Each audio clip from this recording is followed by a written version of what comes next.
Hi guys, it's Laura from How to Get Your Shit Together, and in this video I am talking resolutions. We all dream of being richer, fitter, healthier, happier, more successful, but until we formulate a plan and then take action on it, dreams is all they'll ever be. So here is that plan. Let's go.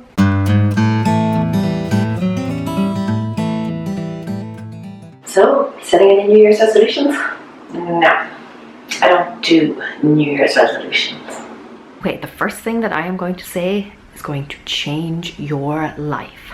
All those resolutions that you make every year about getting fit and eating healthy and saving money, ditch them. If you haven't done it by now, it's not important to you. Wishy-washy resolutions go out the window. So let's talk good goals and sticking to them so that you can feel smug and sicken all your friends and followers on social media. Because isn't that really what it's all about? First, setting them. Now I have lots of other videos on goal setting, so I'm just going to link those in the description box below so that this video isn't 5 hours long. But here's the gist. To give yourself some variety and a bit of balance, set do, be, have goals. So one thing you want to do, one thing you want to be, and one thing you want to have. After that, break those goals down. If you give yourself a whole year to get one thing done, it ain't gonna happen. If I give myself a year to get fit, then what I'm actually going to do is slowly jog around the block a few times for the first week and then leave it at least 11.5 months before I even think about going out again. So set resolutions that really mean something to you and that can be broken down into lots of action steps that you have to take on a regular basis. You need something to give you a bit of forward momentum. Really check out those other videos I've done. They will be a huge help to you. Now, if you want to rock your resolutions, or any goal for that matter, you have to think smart. That is specific, measurable, achievable, realistic, and time restrained. Is it specific? So think of your goal more like a target. You have to know what it is before you can say that you've hit it. We've all made a resolution to get fit at some point in our lives, but really fitness means many different things to many different people. Fitness for you might be running a marathon. Fitness for me is more like running up a flight of stairs without gasping for breath. Get crystal clear on what you want. So what does fitness mean to you, or health, or whatever your goal is? Because health, nah, but a vegan diet, for example, yeah. Travel more, nah. At least one holiday abroad, that's more specific. Job satisfaction, a brand new job, there you go.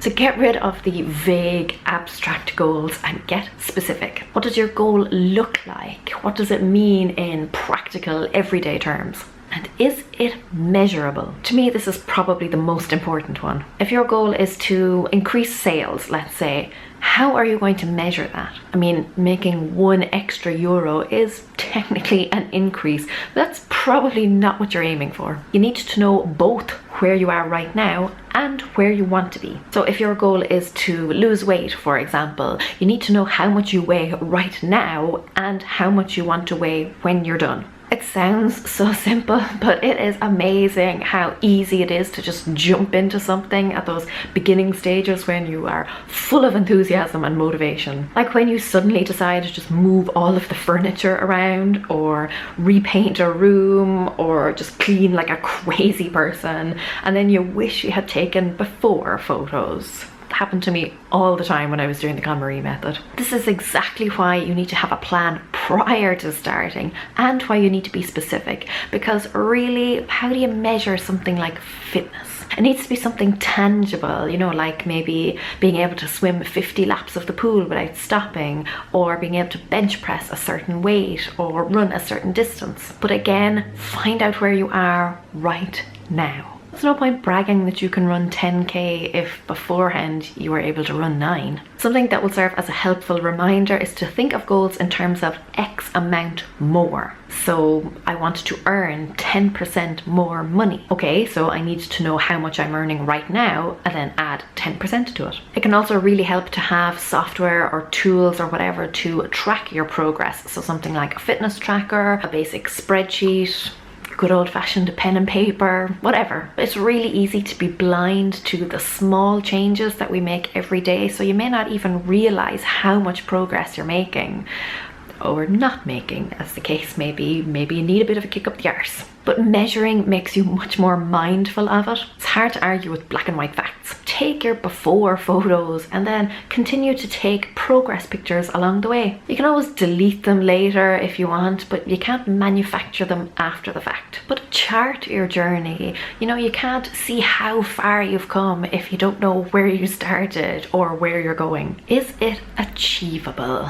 Because really, if it isn't, what's the point? I'm not saying you shouldn't challenge yourself a bit, but running a marathon when you are a crippling asthmatic or a chronic couch potato is probably setting your sights a little too high. We all dream big and there's nothing wrong with that, but it helps in the beginning to just set your sights a little bit lower. You can always build on success, but it is really hard to bounce back from failure. Is it realistic?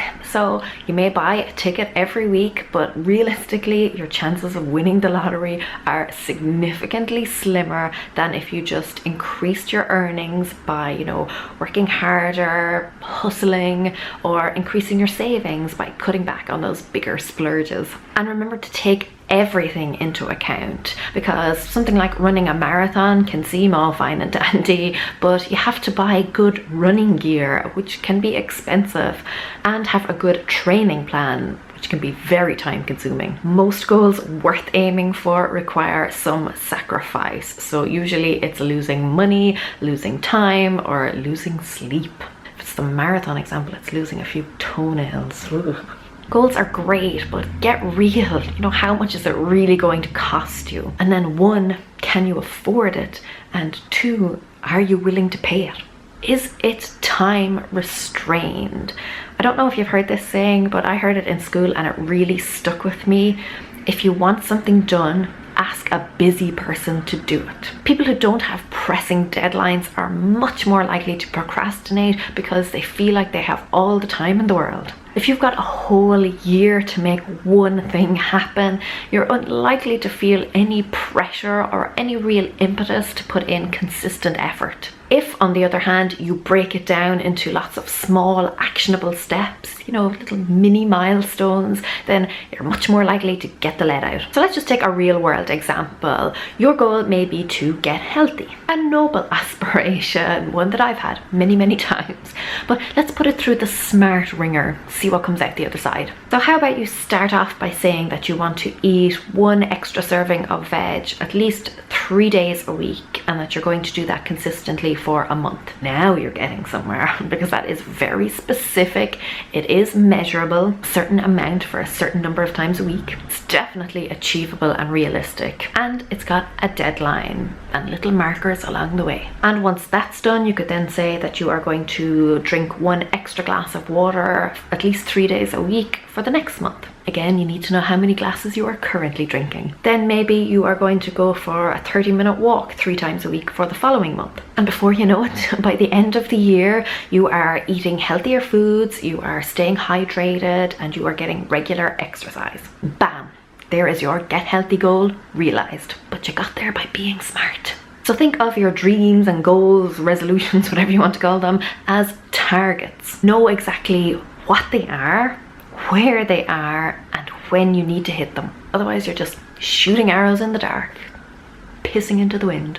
And because it is the holiday season, and because I'm just so lovely, there is a link in the description box below to my resolutions worksheet. It is a free PDF. It is A4 in size, but you could probably print 2 to a page if you prefer A5. And if you want to reuse it, but you don't want to print more because you love trees or you just hate the price of printer ink, it's so bloody expensive, you could laminate it or pop it in a photo frame, you know, that's behind glass, and then just use a dry erase marker. Don't say I never do anything for you. And again, check out the links in the description box for more inspiration from me on setting and achieving goals. And that is a wrap. Thumbs up if you are ready to rock the shit out of your resolutions. I know I am. These next few weeks are my favorite time of the year because I always feel much more motivated and much more productive. Also, Christmas jumper. Let me know in the comments below if you intend to make any New Year's resolutions. And hey, if one of your resolutions is to get your shit together, then subscribe to the channel if you haven't already, because I upload new videos every single Thursday to help you do just that. Until next time, stay smart. Gur míle maith agaibh, agus feici mé sibh go luath. Slán!